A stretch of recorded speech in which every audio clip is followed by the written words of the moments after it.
तो चलिए आज हम लोग देखेंगे वेक्टर अलजेब्रा का ऑब्जेक्टिव समझते हैं। तो सबसे पहले आप लोगों को बता दें कि जो वेक्टर अलजेब्रा है वो आप लोगों का जो एग्जाम में है वो आपको मार्क्स जो होता है ना एग्जाम के व्यू से देखा जाए तो ये बहुत ज्यादा मार्क्स का पूछा जाता है। वेक्टर और 3D मिलाकर आप लोगों को दोनों टॉपिक अगर से बात कर लिया जाए, वेक्टर और 3D दोनों टॉपिक अगर हम बात कर लेते हैं समझे, वेक्टर और 3D तो दोनों टॉपिक अगर ये बात हम लोग कर ले समझे, तो सबसे पहला चीज आप लोगों को ये बात दिमाग में रखना है, क्या क्या चीज बोले हैं, वेक्टर और 3D। वेक्टर और 3D दोनों टॉपिक आप लोगों को अगर देखा जाए, इस दोनों टॉपिक को अगर मिला के देखा जाए तो सबसे पहला चीज आप लोगों को कम से कम ना तो कम से कम आपको 35 से 40 मार्क्स तक आपको इसका क्वेश्चन पूछा जाएगा। समझ रहे हैं आप, समझ सकते हैं कि 30 से 40 मार्क्स का एग्जाम में क्या वेट होता है, क्या महत्व होता है।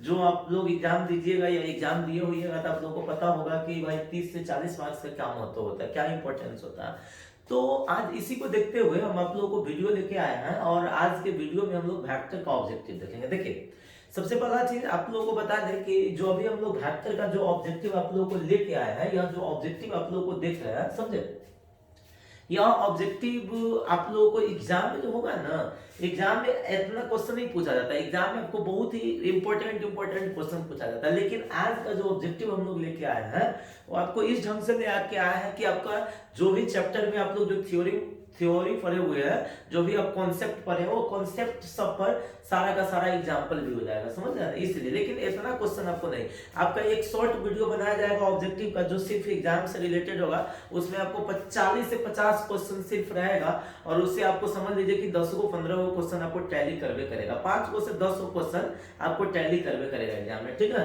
तो आज का वीडियो हम सिर्फ इसलिए लेके आए हैं कि ताकि आपको पूरा जो कॉन्सेप्ट है, पूरा जो आपका थ्योरी है समझ में आ रहा है ना, वो आपको पहले पकड़ में आ जाए, समझ रहे हैं ना, पकड़ में आ जाएगा तब तक खाली जो इंपॉर्टेंट क्वेश्चन है वो आपको बता दिया जाएगा अंत में, समझ रहे हैं ना। तो अभी का जो भी ऑब्जेक्टिव आपका बनेगा वो आपको एग्जाम के लिए इंपॉर्टेंट के व्यू से नहीं देखा जाएगा, आपको चैप्टर के कॉन्सेप्ट के व्यू से देखा जाएगा, समझ में। एग्जाम में भी कुछ इंपॉर्टेंट क्वेश्चन होगा जो हम आपको यहाँ पे टैली कर देंगे। यही चीज जो इंपॉर्टेंट क्वेश्चन जो हमको लग रहा है जो एग्जाम में आपको पूछेगा ही, इतना एकदम श्योर है ना कि जो एग्जाम में पूछेगा उसको हम एक अलग वीडियो में आप लोगों को बना के डाल देंगे, समझ रहे हैं ना। तो आज आप लोगों को सबसे पहला चीज आप लोगों को क्या दिमाग में रखना है, ठीक है, कि आज का जो भी हम लोग जो क्वेश्चन पढ़ रहा है वह सिर्फ हम लोग क्या काम करेंगे, एग्जाम के पॉइंट ऑफ व्यू से नहीं देखेंगे, समझे। चलिए आइए, तो सबसे पहला चीज आज हम लोग देख रहे हैं कि वेक्टर अलजेब्रा का हम लोग पॉइंट पढ़ेंगे, वेक्टर अलजेब्रा, समझ रहे हैं ना। वेक्टर अलजेब्रा, और वेक्टर अलजेब्रा में सबसे पहला वेक्टर अलजेब्रा का बेसिक चैप्टर है। देखिए वेक्टर अलजेब्रा का आप लोगों को वैसे पढ़े होइएगा एक्सरसाइज में, आप लोग एनसीईआरटी के एक्सरसाइज में तो आपको 4 चैप्टर पढ़ना पड़ता है, जिसमें से 1 2 बेसिक चैप्टर है और 3 4 आप लोगों को पता होगा, एक डॉट प्रोडक्ट है, एक आती है क्रॉस प्रोडक्ट है, समझ रहे हैं ना।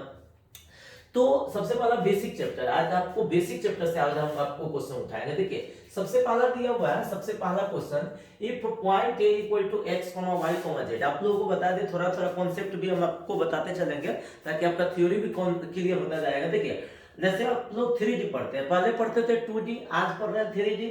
3D में आपका 3 को कोऑर्डिनेट होता है, ये बात आपको याद रखना है, एक x कोऑर्डिनेट होता है, एक y कोऑर्डिनेट होता है और एक कथी होता है z कोऑर्डिनेट, समझे। एक होता है आपका x कोऑर्डिनेट, एक होता है y कोऑर्डिनेट, एक क्या होता है z कोऑर्डिनेट, समझ रहे हैं ना। एक x कोऑर्डिनेट, एक y कोऑर्डिनेट और एक होता है z कोऑर्डिनेट। कभी भी अगर जो कोई भी पॉइंट अगर आपको दिया रहेगा तो 3 वो कोऑर्डिनेट के फॉर्म में दिया रहेगा, x y z। तो दिया हुआ है यहाँ पे if a point a equal to इतना देन इट्स वेक्टर कंपोनेंट। सब आदमी को बता दे कि किसी भी पॉइंट का एक वेक्टर कंपोनेंट होता है, एक स्केलर कंपोनेंट होता है। तो देखिए सबसे पहला चीज आपको बता दें कि जो 3D हम लोग जो पढ़ते हैं उसमें हम आपको 3 गो एक्सिस पढ़ाते हैं, 3 गो एक्सिस पढ़ाते हैं ना। एक होता है आपका कथी x एक्सिस, और एक जो होता है आपका y एक्सिस, समझ रहे हैं ना, और एक होता है आपका कथी z एक्सिस, है ना। एकरा एलोंग हम लोग यूनिट वेक्टर लेते हैं i कैप, एकरा एलोंग यूनिट वेक्टर लेते हैं j कैप, एकरा एलोंग यूनिट वेक्टर लेते हैं कथी k कैप, समझ रहे हैं ना।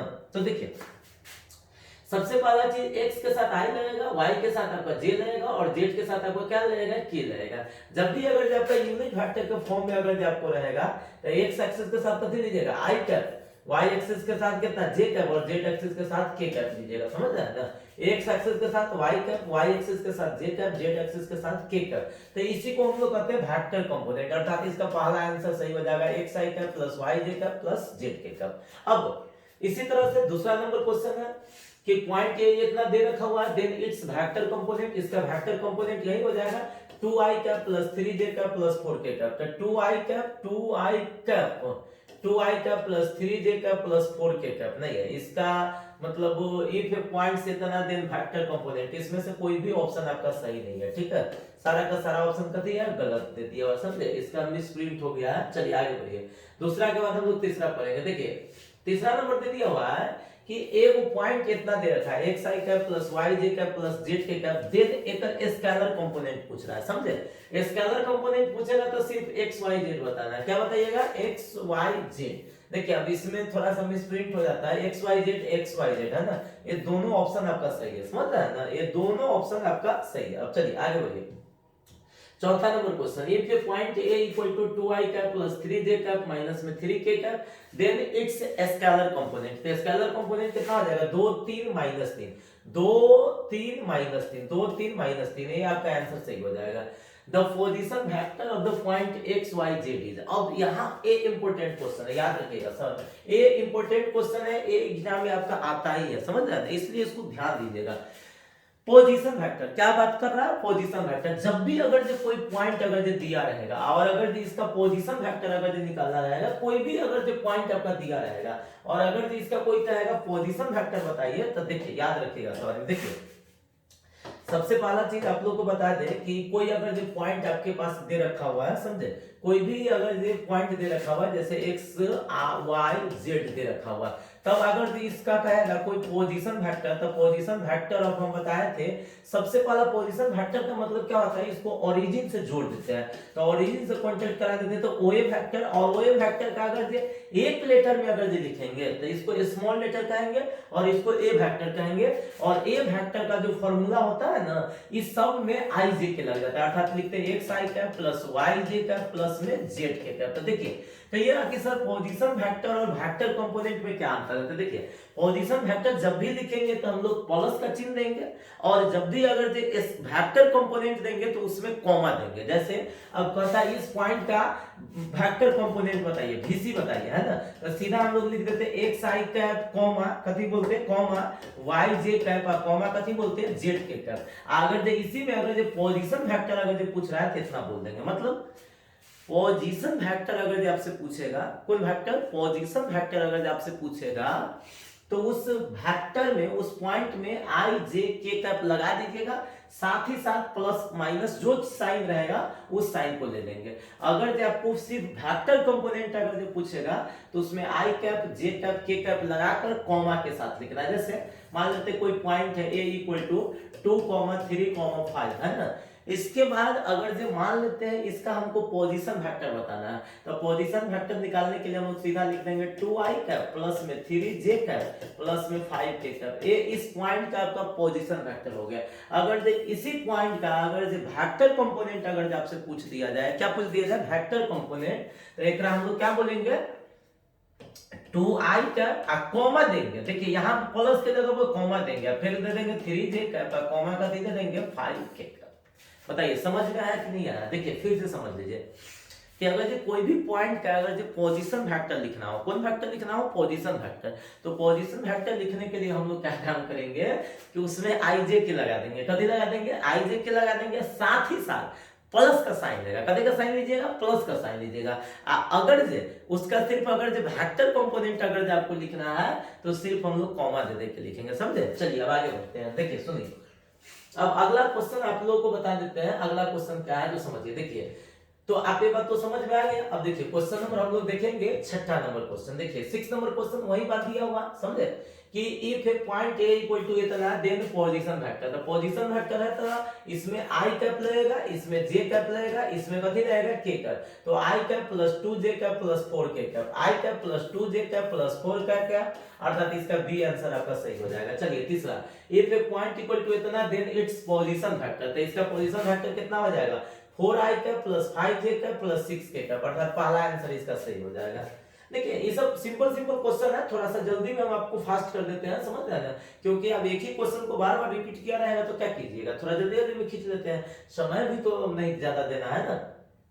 फिर पॉइंट दिया हुआ है तो इसमें लगा देंगे आई कैप, इसमें लगाएंगे जे कैप, इसमें के कैप, तो ये तो जीरो हो जाएगा, तो सिंपल हो जाएगा i cap plus 4 k cap, i cap plus 4 k cap, i cap plus 4 k cap पे होता है आई कैप, आप प्लस में होता है 4 के कैप, समझ रहे हैं, तो होता है नहीं, तो इसमें हम लोग बोलेंगे नॉन ऑफ कथी बोलेंगे, दीज बोलेंगे। चलिए आगे बढ़िए।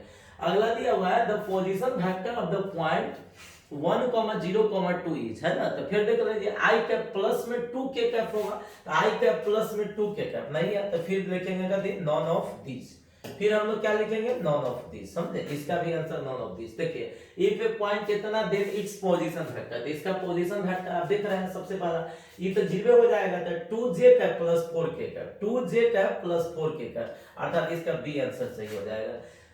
11 नंबर क्वेश्चन है, पॉइंट ए इक्वल टू इतना देन इट्स पोजीशन वेक्टर, मतलब इसका पोजीशन वेक्टर बताइए, तो फिर हो जाएगा i cap minus 2j cap minus 4 k cap, i cap minus 2j cap minus 4 k cap, i cap minus 2j cap minus 4 k cap, अर्थात इसका बी आंसर सही होगा। कहिएगा कि सर ए क्यों नहीं सही होगा, क्योंकि इसमें कॉमा दे रखा हुआ है, कॉमा दे रखा है, इसका मतलब ये वेक्टर कंपोनेंट है या पोजीशन वेक्टर नहीं है। 12 नंबर क्वेश्चन, ए दिया हुआ है -1 -2, इसमें -1 -2 दिया हुआ है, अगला पॉइंट इसमें छोटे रखा, मतलब थोड़ा सा ना मिस प्रिंट हो जाता है, क्या कीजिएगा ना मिस प्रिंट हो जाता है, समझ रहे, देन इट्स पोजीशन वेक्टर, इसका पोजीशन वेक्टर आप लोगों को बताना है, समझे, तो इसका पोजीशन वेक्टर हम लोग क्या बोले, minus i cap minus 2j cap, position vector minus i cap minus 2j, अच्छा इसका मतलब एक बार कोई पॉइंट 4 दे रखा हुआ है, समझे, 4 दिया हुआ है, समझे, जो आपका मिस प्रिंट हो गया है, तो minus i cap minus 2j cap plus 4 k cap, इसका आंसर हो जाएगा, ठीक है, सी आंसर हो जाएगा। 13 number question, if a point A equal to -1 -2, वही क्वेश्चन थोड़ा सा रिपीट कर दिया हुआ है, चेक कर लीजिएगा। चलिए आगे बढ़िए। क्वेश्चन नंबर 14 देखिए, if a vector joining the point इतना एंड इतना then position vector of A B vector, आप लोगों को बताए थे कि जब भी अगर जो दो पॉइंट को अगर जो मिलाना होगा, दो पॉइंट को मिलाना होगा, तो पोजीशन वेक्टर का फार्मूला हम आप लोगों को बताए थे। देखिए समझिए, थोड़ा सा ध्यान दीजिएगा समझ में। देखिए पोजीशन वेक्टर अगर जो हमको ए बी निकालना रहेगा, कथी निकालना रहेगा, ए बी वेक्टर, समझ रहे हैं ना, तो ए बी वेक्टर का हम बताए थे फाइनल पॉइंट, माइनस में क्या बताए थे, इनिशियल पॉइंट, याद रखिए, कथी बोलिएगा, फाइनल पॉइंट माइनस करते इनिशियल पॉइंट, क्या बोलिएगा, फाइनल पॉइंट मतलब बी वेक्टर माइनस ए वेक्टर, पहला दूसरा पॉइंट दिया हुआ है इतना x2 y2 z2 और पहला दिया हुआ x1 y1 z1, तब फाइनल माइनस इनिशियल, तो x2 minus x1 i cap, y2 minus y1 j cap plus z1 minus z1 k cap, ये आंसर आपका इसका कथी हो जाएगा, सही हो जाएगा, ठीक है। फाइनल माइनस इनिशियल याद रखिएगा, फाइनल माइनस इनिशियल। चलिए आइए question number 15 number question, if a vector joining the point इतना एट इतना then position vector of A B vector, मतलब ए बी वेक्टर का पोजीशन वेक्टर हमको बताना है, तो क्या बताया, फाइनल माइनस इनिशियल, अर्थात हम लोग निकालेंगे position vector of A B vector equal to निकालेंगे, तो कह रहा है कथी, फाइनल माइनस इनिशियल, मतलब हो जाएगा कथी 7 माइनस में 3 आई कैप, आप प्लस में कथी 0 माइनस में कथी 2 जे कैप, आप फिर हो जाएगा प्लस में कथी -9 और माइनस माइनस प्लस 5 कथी के कैप, 7 में से 3 जाएगा तो 4 आई कैप, 0 में से 2 जाएगा तो -2 जे कैप और -9 5, तो माइनस में कथी 4 के कैप, अर्थात इसका आंसर कितना हो जाएगा जो समझ लीजिए, 4 आई कैप -2 जे कैप -4 के कैप, 4 आई कैप -2 जे कैप -4 के कैप, अर्थात इसका आंसर जो हो जाएगा सी सही हो जाएगा, ठीक है। चलिए आगे बढ़िए। क्वेश्चन नंबर 16 नंबर क्वेश्चन दिया हुआ है कि if a vector joining the point इतना एंड इतना then position vector of A B vector, उसी तरह से है, तो हम सीधा डायरेक्ट आंसर लिख देते हैं, -3 -1, तो माइनस में 4 आई कैप, -4 -2, तो माइनस में 6 जे कैप, 0 -3, तो -3 के कैप, समझे, तो -4 आई कैप माइनस में 6 जे कैप माइनस में 3 के कैप हो जाएगा, इसका आंसर क्या हो जाएगा, -4 आई कैप -6 जे कैप माइनस में 3 के कैप, अर्थात इसका आंसर हो जाएगा, आपको थोड़ा सा देख लीजिए, है ना, -4 आई कैप माइनस में 6 जे कैप प्लस 3 के कैप नहीं दिया हुआ आंसर, इसका मतलब हो गया आपका, देख लेते हैं डी, नॉन ऑफ दीज इसका आंसर हो जाएगा, ठीक है। चला कोई आंसर मैच नहीं कर रहा है तो नॉन ऑफ दीज। अब देखिए समझिए, थोड़ा सा तबीयत भी अस्वस्थ है ना, देखिए इधर समझिए क्वेश्चन आप लोगों का आगे अगला क्वेश्चन देखा जाए। देखिए क्वेश्चन नंबर आपको दिया हुआ है 70 नंबर क्वेश्चन कि A B vector equal to इतना दे रखा है, इसमें ऑलरेडी ए बी वेक्टर दे रखा हुआ है ना, और आपका ए पॉइंट इसमें से दे रखा हुआ है, तो कहता है द कोऑर्डिनेट ऑफ बी। देखिए सबसे पहला चीज दिमाग लगाइएगा, हम लोग को ए बी वेक्टर का फॉर्मूला हम आप लोगों को बताए थे। ए बी वेक्टर का जो हम लोग फॉर्मूला लिखते हैं, ए बी वेक्टर का फॉर्मूला लिखते हैं तो लिखते थे बी वेक्टर माइनस ए वेक्टर, यहाँ पे बी वेक्टर बी का पॉइंट होता है और ए वेक्टर ए का मतलब पोजीशन वेक्टर होता है। अगर हमको बी निकालना है तो ए को इधर ले आइए, अर्थात हो जाएगा ए बी वेक्टर प्लस में ए वेक्टर बराबर बी वेक्टर, अर्थात ए बी वेक्टर दिया हुआ है हमको, ए बी वेक्टर दिया हुआ है ना, A B vector equal to दे दिया हुआ है 2i का प्लस में j का प्लस माइनस में दे रखा हुआ 3k का प्लस ए वेक्टर का पोजीशन वेक्टर, अगर जो पोजीशन वेक्टर लिखा जाएगा ए वेक्टर का तो i का प्लस में 2j का माइनस में k का, अर्थात 2i में एगो i जोड़ेंगे तो कितना हो जाएगा 3i का j प्लस 2j तो 3j का माइनस 3k माइनस तो माइनस 4k का। यह b का पॉइंट है, पॉइंट कितना बनेगा इसका 3 माइनस 4, इसका पॉइंट कितना हो जाएगा 3 माइनस 4 आना चाहिए भाई, इसके बाद -4 आना चाहिए, 3 माइनस 4 होगा इसका आंसर। इसका आंसर मतलब नॉन ऑफ दिस हो जाएगा, इसका आंसर 3 माइनस 4 होगा, इसका आंसर हो गया नॉन ऑफ दिस। चलिए आगे बढ़िए क्वेश्चन नंबर 18। क्वेश्चन नंबर 18 दिया हुआ है, बहुत अच्छा क्वेश्चन है। O A vector equal to इतना दे रखा है, O B vector equal to इतना दे, ए बी वेक्टर के बारे में बताए किए थे आपको। ए बी वेक्टर का मतलब बी वेक्टर माइनस ए वेक्टर, मतलब बी में से ए को हटा दीजिए, 3i में से y जाएगा तो कहती i का 6j में से 5j जाएगा तो प्लस में j का, अब 5k में से 2k कर जाएगा तो ये माइनस माइनस प्लस हो जाएगा, प्लस हो जाएगा 7k का, मतलब i का प्लस j का प्लस 7k का, इसका आंसर हो जाएगा 18। के बाद हम लोग देखेंगे 19 नंबर क्वेश्चन। 19 नंबर भी क्वेश्चन उसी तरह का है, आपको दे रखा हुआ है ओ बी द ओरिजिन, मतलब ओ ओरिजिन है, समझिए रहे बार बार हम आप लोगों को बताते हैं कि ओ जो होता है मूल बिंदु होता है जिसका नाम होता है ओरिजिन, है ना, ओरिजिन मतलब मूल बिंदु। ओपी दे रखा हुआ है, ओक्यू दे रखा है, तो हमको निकालना है पीक्यू, पीक्यू ये निकालना है, सिंपल सी बात है। पीक्यू का निकालने के लिए हम लोग क्यू में से घटाएंगे कथी को, पी को, तो क्यू में से घटाइए पी को। चलिए 5 में से 2 को घटाइएगा तो कितना हो जाएगा 3i का, 4 में से 3 हो जाएगा तो प्लस में j का, अब -3 के में से -4 के जाएगा तो माइनस माइनस प्लस, तो हो जाएगा आपको प्लस में k का, 3i का प्लस j का प्लस k का, 3i का प्लस j का प्लस k का, डी इसका आंसर हो जाएगा। ठीक, आगे बढ़िए, देखिए ध्यान दीजिएगा। अब यहाँ पे जो अगला जो क्वेश्चन है 20 नंबर क्वेश्चन, देखिए हर एक क्वेश्चन देख रहा है कि कोई ना कोई कहीं से ना कहीं से क्वेश्चन पूछा हुआ है, समझे, मतलब देखा जाए तो हर एक क्वेश्चन इंपॉर्टेंट है, लेकिन इसमें थोड़ा सा क्वेश्चन की संख्या ज्यादा ले लेते हैं। देखिए दिया हुआ है ए ओ वेक्टर प्लस में O B vector equal to B O vector plus में कथी ओ सी वेक्टर। अच्छा तनका सा दिमाग लगाइए, हम आप लोगों को वेक्टर का जोड़ पढ़ाए थे, तो पढ़ाए तो उसमें A B vector plus B C vector बराबर में हम बोले हुए थे कथी बोल सकते हैं ए सी वेक्टर, तो ए ओ वेक्टर प्लस में ओ बी वेक्टर बराबर में हम इसको बोल सकते हैं कितना ए बी वेक्टर, अगर जेकरा देखा जाए तो बोल सकते हैं बी सी वेक्टर। तो ए बी वेक्टर बराबर बी सी वेक्टर, हम आप लोगों को बताए थे कि दो वेक्टर के कोलिनियर होने का शर्त, तो कोलिनियर होने का शर्त आप लोग पढ़े थे A vector equal to lambda B vector और B vector equal to lambda A vector, या लैम्डा के मान 1 आए या 2 आए, तो अगर लैम्डा के मान यहाँ पे 1 आ गया इसका मतलब है कि यह दोनों वेक्टर कोलिनियर है।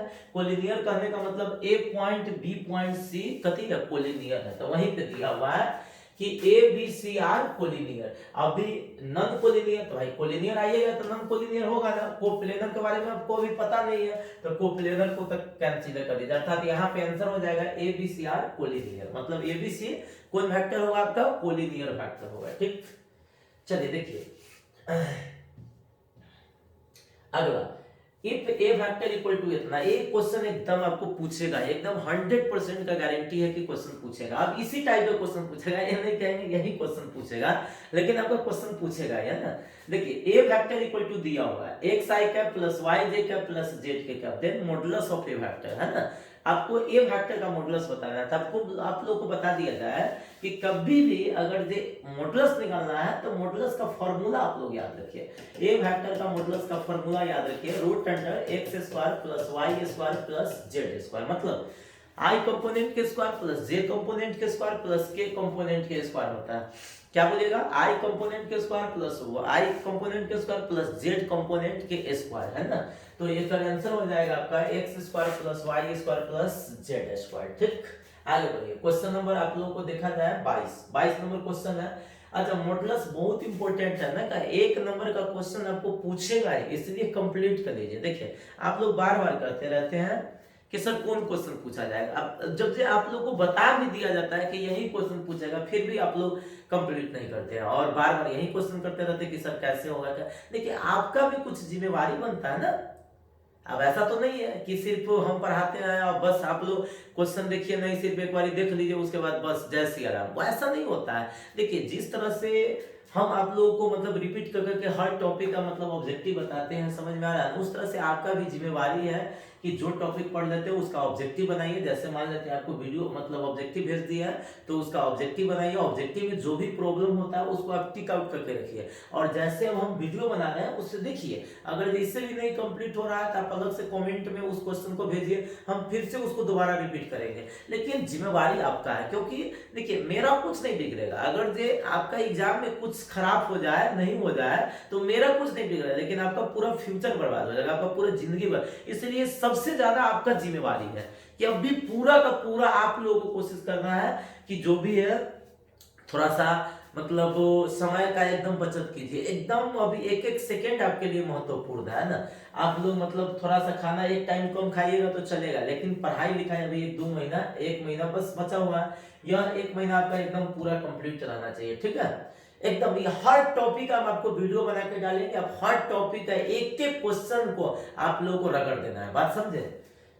चलिए आगे बढ़िए। तो क्वेश्चन नंबर हो गया आपका 21 नंबर क्वेश्चन हो गया। 21 के बाद 22। देखिए जब भी अगर आपसे मॉडुलस कहेगा निकालने के लिए फॉर्मूला सीधा लगा देना है, रूट अंडर आ सब के स्क्वायर कर दीजिए, 2 के स्क्वायर प्लस 3 के स्क्वायर प्लस माइनस 6 के स्क्वायर। देखिए आइवा हमेशा प्लस रहना चाहिए, अगर ये माइनस में आ गया तो माइनस कर दीजिए। तो 6 36 4 40 9 49 49 का 7 का आंसर हो जाएगा। ठीक है, अब इसी तरह से कह रहा है कि the modulus of the vector इतना, इतना का मॉडुलस, तो देखिए रूट अंडर यहाँ पे कर दिया 1 है 1 है 1, तो 1 के स्क्वायर प्लस 1 के स्क्वायर प्लस 1 के स्क्वायर, अर्थात इसका आंसर आपका क्या हो जाएगा, √3 हो जाएगा। ठीक, अब चलिए अब आगे बढ़िएगा। तो आगे बढ़िएगा तो इसी तरह से क्वेश्चन है, यहाँ पे भी एक क्वेश्चन। अब देखिए इसका हो जाएगा 2 के स्क्वायर 3 के स्क्वायर 1 के स्क्वायर, तो 4 9 4 13 1 14, रूट अंडर 14 इसका आंसर हो जाएगा। इसका देख लीजिए 1 के स्क्वायर 2 के स्क्वायर 3 के स्क्वायर, इसका भी रूट अंडर 14 आंसर हो जाएगा, समझे। इसका भी रूट अंडर 14 आंसर हो जाएगा। इसके बाद 26 number question, the modulus of the vector इतना, अब में तो के कैप दिया हुआ नहीं है, तो यही दो को जोड़ दीजिए ना भाई, 4 9 4 13 9 4 13 इसका आंसर हो जाएगा, है ना।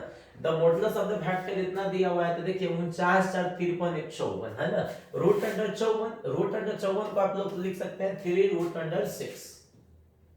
The modulus of the vector इतना, इतना का मॉडुलस आपको बताना है।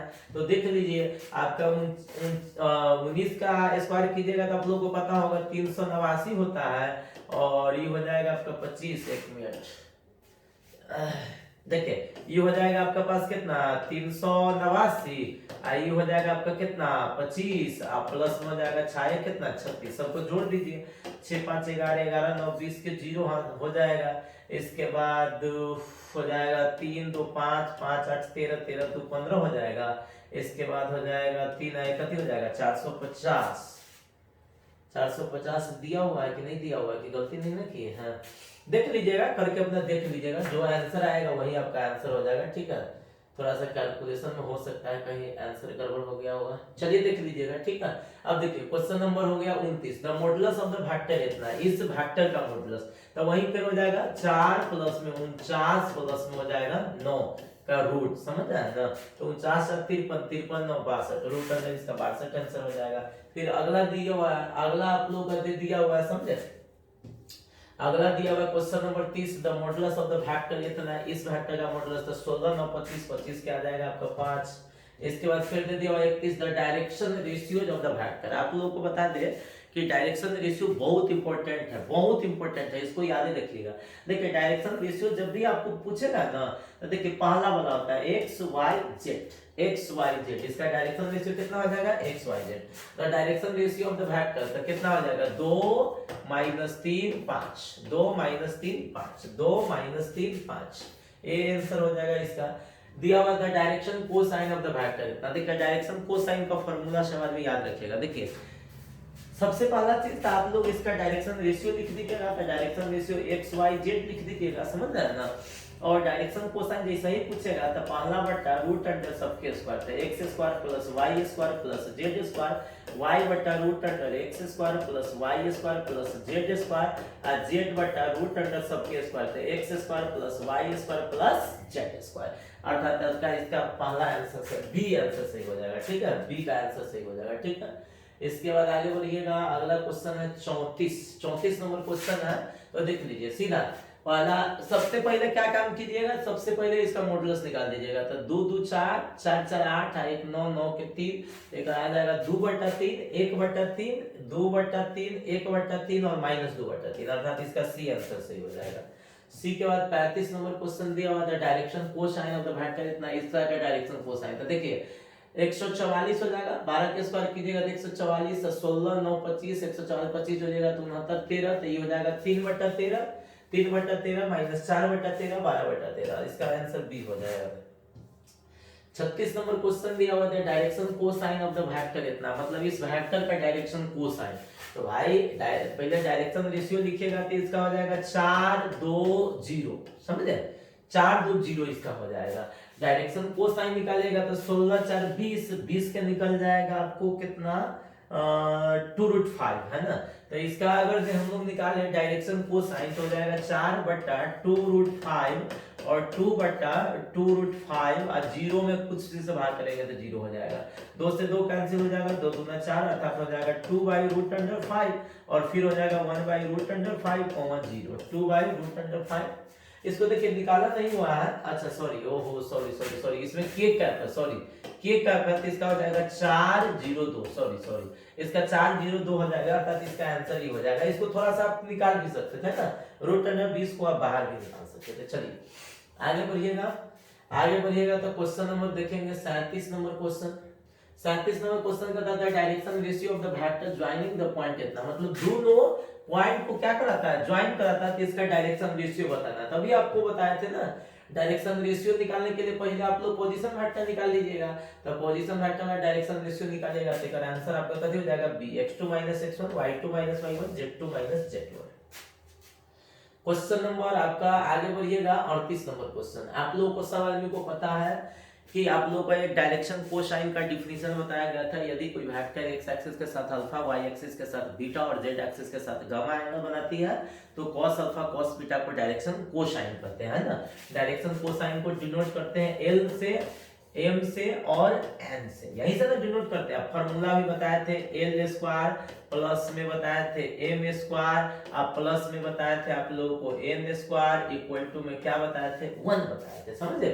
तो यहाँ पे दिया हुआ if a line makes an angle alpha beta gamma with X axis Y axis and Z axis respectively, then sin square alpha plus sin square beta plus sin square gamma. देखिए सब आदमी को याद रखना है, अगर यही चीज अगर cos में रहता तो इसका आंसर 1 होता है, sin में अगर रहेगा तो इसका आंसर 2 होता है, अर्थात इसका 2 आंसर सही हो जाएगा। क्वेश्चन नंबर 39 दिया हुआ, देखिए यहाँ पे cos में दिया हुआ है, सेम टू सेम वही बात दिया हुआ है, लेकिन यहाँ पे cos में आपको दे रखा हुआ है ना, cos में आपका दे रखा हुआ है, तो इसका जो आंसर हम लोग बोलेंगे, इसका जो आंसर हम लोग बोलेंगे या क्या बोलेंगे, 1 बोलेंगे, समझे, इसका आंसर 1 हो जाएगा। 40 में दिया हुआ एल स्क्वायर जो एम स्क्वायर जो एन स्क्वायर इक्वल टू, तो इसका आंसर कितना हो जाएगा, 1 हो जाएगा। द यूनिट वेक्टर, अब देखिए यूनिट वेक्टर का बहुत कॉन्सेप्ट इंपॉर्टेंट है, यूनिट वेक्टर आप लोगों को याद रहना चाहिए, है ना। देखिए इसमें यूनिट वेक्टर का फॉर्मूला, देखिए कोई भी वेक्टर का अगर यूनिट वेक्टर निकालना है तो उसका फॉर्मूला होता है, ए कैप का फॉर्मूला होता है, ए कैप बराबर, ए कैप इक्वल टू होता है फॉर्मूला ए वेक्टर बटा मॉडुलस ऑफ ए वेक्टर। तो एक बार वेक्टर लिख दीजिएगा, आई कैप प्लस में जे कैप प्लस में 2k कैप, इसका मॉडुलस लिखिएगा तो √6, 2 दूना 4, 1 5, 1 6 रूट अंडर 6 अलग अलग कर दीजिएगा तो 1 by root under 6 I cap plus 1 by root under 6 J cap plus में 2 बाई रूट अंडर 6 के कैप, अर्थात जो आंसर हो जाएगा जो हो जाएगा i cap plus J cap plus 2 के कैप बटा रूट अंडर 6, यही आपका आंसर हो जाएगा। ठीक, अब चलिए आगे बढ़िए। ई हो गया 41, 41 के बाद 42 नंबर क्वेश्चन। तो 42 नंबर क्वेश्चन उसी तरह से दिया हुआ है, द यूनिट वेक्टर इतना का यूनिट वेक्टर था 36 40 49 49 के साथ, तो 7 जिसमें भाग होगा उससे डिवाइड कर दीजिए। 7 इसमें कोनो में भाग नहीं है ना, इसका मतलब इसका आंसर हो जाएगा 3 नॉन ऑफ दिस। आगे बढ़िए, क्वेश्चन नंबर दिया हुआ है 43 में दिया हुआ है द वेक्टर इतना एंड इतना आर कोलिनियर। देखिए कोलिनियर का शर्त याद रखिए, सब आदमी कोलिनियर होने के लिए शर्त याद रखिए। दो वेक्टर कोलिनियर तभी होता है जब उसका वेक्टर कंपोनेंट प्रोपोर्शनल होता है, अर्थात कहने का मतलब है a1 बटा a2 बराबर b1 बटा b2 बराबर में कति c1 बटा कति होगा c2, कति होगा बताइए, a1 बटा a2 बराबर b1 बटा b2 बराबर c1 बाई c2। तो देखिए यह दोनों वेक्टर दे दिया हुआ है कि भाई ये दोनों जो वेक्टर है यह दे दिया हुआ है, क्या है भाई बताइए, यह दोनों वेक्टर है कोलिनियर है। तो कोलिनियर है तो देखिए 2 बाई आप पहला का 2 बाई a इक्वल टू में हो जाएगा कि minus 3 by 6 equal to 4 by minus 8। तो 2 by a equal to minus 3 by 6 को कट कर दीजिएगा माइनस 1 बाई 2, ये हो जाएगा माइनस 1 बाई 2। तो कोनो चीज 2 बाई a इक्वल टू लिख दीजिएगा माइनस 1 बाई 2, तो हो जाएगा आपको यहाँ पे माइनस a इक्वल टू में 4, अर्थात हो जाएगा आपके पास a बराबर माइनस 4, a बराबर माइनस 4। तो कहता देखिए the vector इतना इतना are collinear then the value of a का कितना वैल्यू हो जाएगा -4, समझे। चलिए अगला क्वेश्चन देखते हैं, बस थोड़ा सा जल्दी जल्दी में है ना, हम जल्दी जल्दी में चाहते हैं कि खत्म कर दें। आपको क्या क्वेश्चन है और 49, चलिए अब मात्र 3-4 क्वेश्चन है ये है, चलिए देख लेते हैं। ठीक है देखिए इधर समझिए, तो आप लोगों के पास अगला क्वेश्चन है 45 के बाद अब 43 के बाद आपका 44 हो गया कि दिया हुआ है इतना इतना एंड इतना B the position vector of the 3 collinear points, मतलब 3 गो कोलिनियर पॉइंट्स है। Then the value of x का हमको वैल्यू बताना है। देखिए हम बार बार क्या कर रहे हैं, अगर ये दो वेक्टर अगर जो कोलिनियर होगा 3 गो, मतलब 3 गो पॉइंट कोलिनियर होगा, तो सबसे पहला चीज आप लोग को, एक मिनट थोड़ा सा वेट आप लोग कर लीजिए, इस क्वेश्चन को थोड़ा सा बढ़िया ढंग से समझा देते हैं। देखिए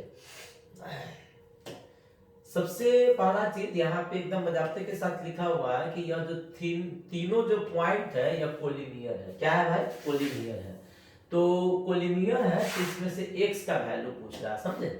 तो देखिए सबसे पहला चीज आप लोग को ये समझना चाहिए कि यह तीनों पॉइंट कोलिनियर है। तो कोलिनियर जो होगा तो इसमें 3 गो पॉइंट दे रखा हुआ है।